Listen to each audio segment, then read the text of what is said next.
We see construction work being done on top of a massive building. Two men are talking about some delays. The one that's frustrated with the situation is the boss, John.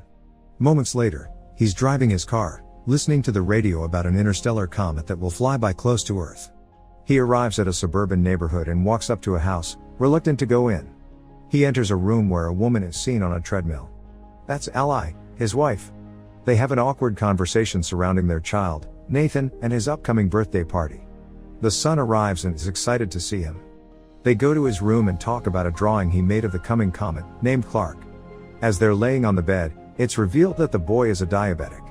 They talk about John's separation from his mom. Later, the three of them are in a living room listening to the news about the comet. The interstellar body is moving fast toward Earth and is made up of many pieces of ice trailing behind it. That night, he's seen moving back in the house, taking a guest room. The next morning, a dad is listening to the news about the comet again. They're saying that pieces of the comet will fall on Earth, but that there's no reason to worry. While he's cleaning the grill for the upcoming party, Ally walks in and tells him that he needs to go to the store to pick up a few things. He takes his son with him, and while still at the parking lot, everyone is looking up at the sky. They see the comet approaching.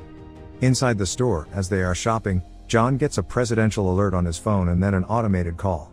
No one else in the store is getting the same alert. He is informed that him, along with his wife and his son, are chosen for emergency shelter relocation. The same alert is shown in the house TV, but Ally doesn't see it. John quickly leaves the store with his son. As they're driving home, he sees military vehicles and planes going the other way. When they arrive home, the people have already gathered for the party. John goes to talk to Ally in the kitchen and asks her if she got the same alert. She dismisses him, thinking it's just a test, but he tells her about the military he saw on the way, suspicious about what's happening with the comet. Both of them come back to the living room, where everyone is watching the news, expecting to see a part of the comet hitting the Atlantic Ocean. No one is worried as an image of the fragment is shown on the TV screen and the kids start counting down. When they reach to 1, waiting to see the splash in the ocean, nothing happens for a moment. There's a little earthquake and John walks out of the house. He sees a flock of birds flying away, when suddenly a massive shockwave hits him over, felt inside the house as well.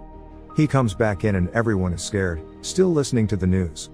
The newscaster announces that the piece has impacted a city in Florida with a shockwave that was felt for thousands of miles. The city was completely destroyed. As an orbital shot of the comet hitting is being shown on the news, the people wonder if more pieces will hit the planet. John gets another presidential alert. The call plays on both his phone and the TV, so everyone can see what the message says. None of the others are getting the same message, which states that John can't take anyone else to the shelter, except his family. He gets a security code to enter the plane on his phone. The others leave in a panic.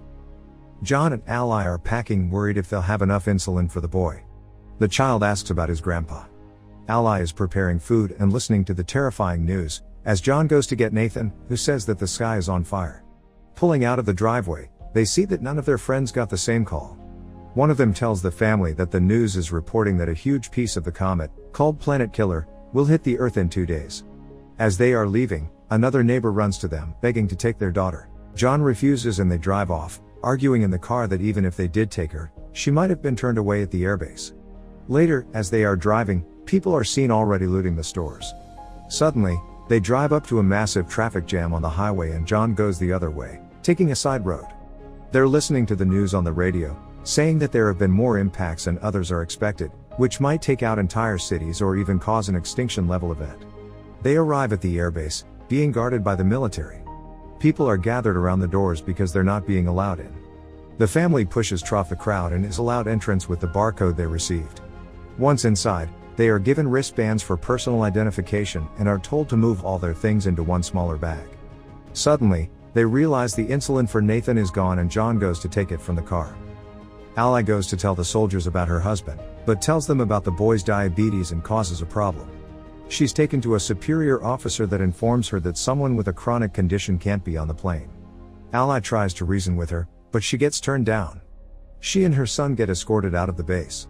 Meanwhile, John comes back and is headed toward the planes looking for them, unaware of what is happening. John boards one of the planes that's about to take off and tries to reach Ally, but can't. One of the passengers there sees the insulin and tells him about the rules regarding chronic illnesses. John panics and asks to leave the plane. Suddenly, the base gets breached and the people start shooting toward the military. The plane that John was existing has a fuel leak, so he tells everyone to get out and runs away. The plane explodes and causes a chain reaction.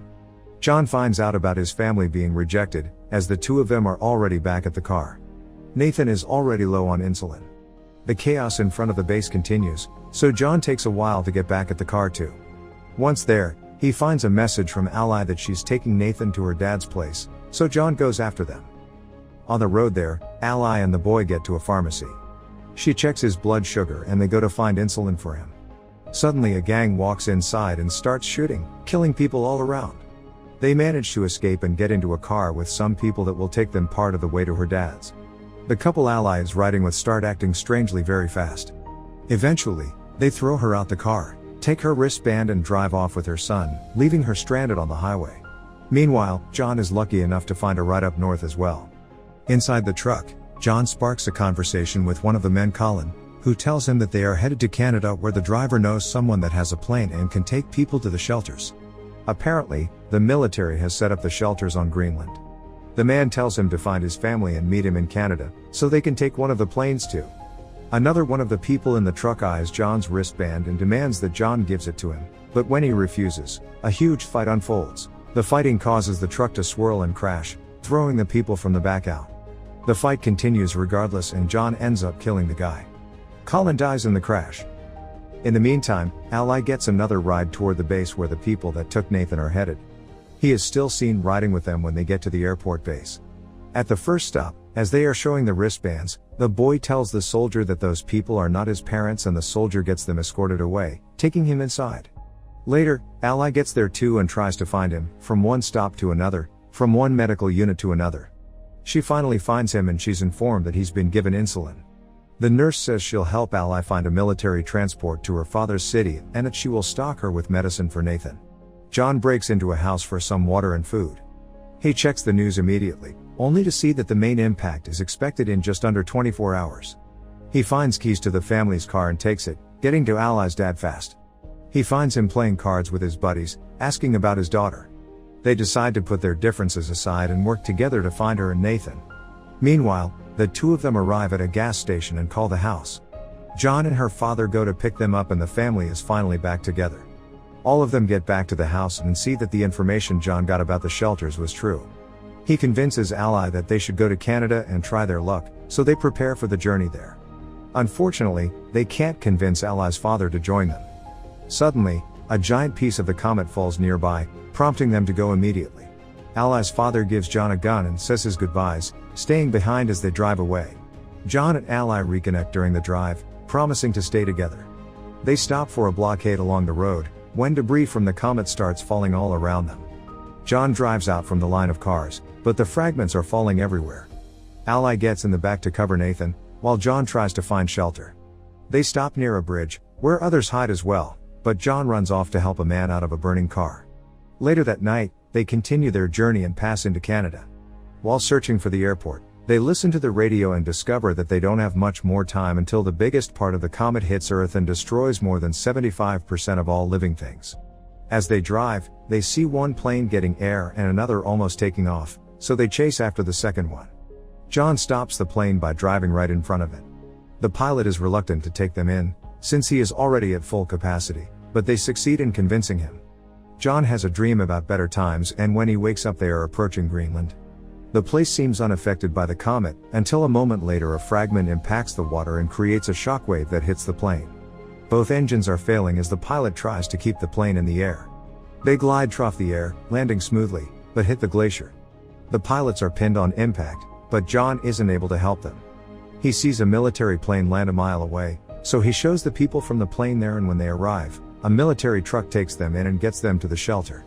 As they are going inside, the planet killer hits. The impact will reach them in a matter of minutes and the people are still getting deeper inside the shelter. Once inside, they brace for impact and a flashback is seen of their previous life, when they were happy together. 9 months later, the planet is desolated. Cities ruined completely.